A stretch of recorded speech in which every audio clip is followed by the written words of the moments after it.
अंधश्रद्धा निर्मूलने नाटिका सादरीकरण करणार आहे। अगं बाई, याचा तर तापच उतरत नाहीये, काय करावं? अगं ताई, काय झालं प्रज्वलला? अरे, याचा तापच उतरत नाहीये।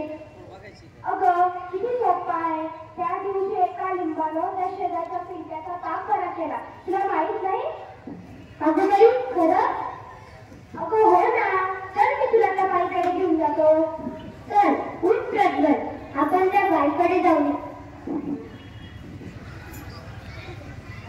नाही आहे, मी नाही येणार। आमच्या शाळेत विज्ञानाच्या बाईंनी सांगितलं आहे त्या सगळ्या अंधश्रद्धा आहेत आणि त्यात त्यांनी मला पाहिलं तर त्या बाई सरपट्टीच काढतील। ग, तुझ्या विज्ञानाच्या बाईका तुझा ताप बरा करणार आहेत का? चल।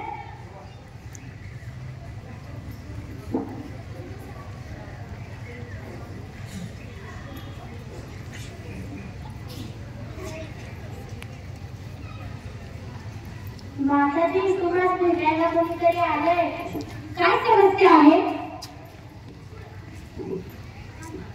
अहो, याचा तापच उतरत नाहीये, किती दिवस झाले? 4-5 दिवस झाले। तो कुठं गावाबाहेरच्या फडकेवाड्याकडे चिंचेच्या झाडाखाली गेला होता का? अरे, गेला होतात का रे? हो, आम्ही खेळायला गेलो होतो। त्या चिंचेच्या झाडाखाली भुताचा वास आहे, त्याच भुताने याला धरले। मी हे लिंबू चिरते आणि जर लिंबू आतून लाल निघालं तर याच्या अंगात भूत शिरलंय।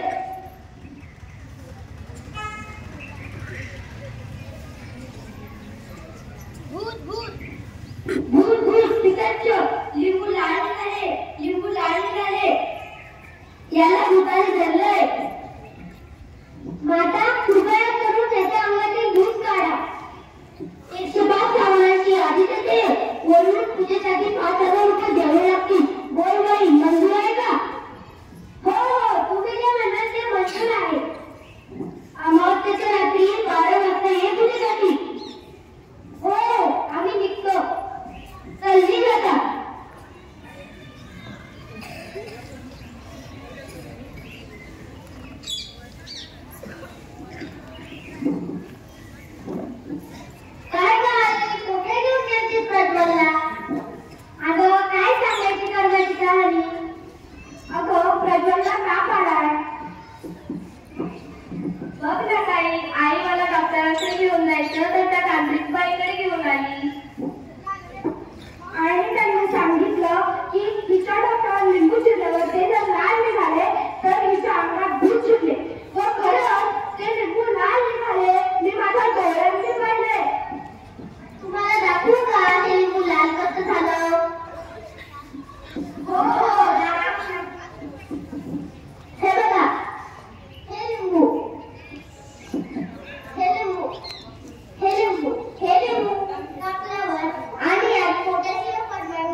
लक्ष न देता का कसे याचे प्रश्न विचारून विद्यार्थ्यांना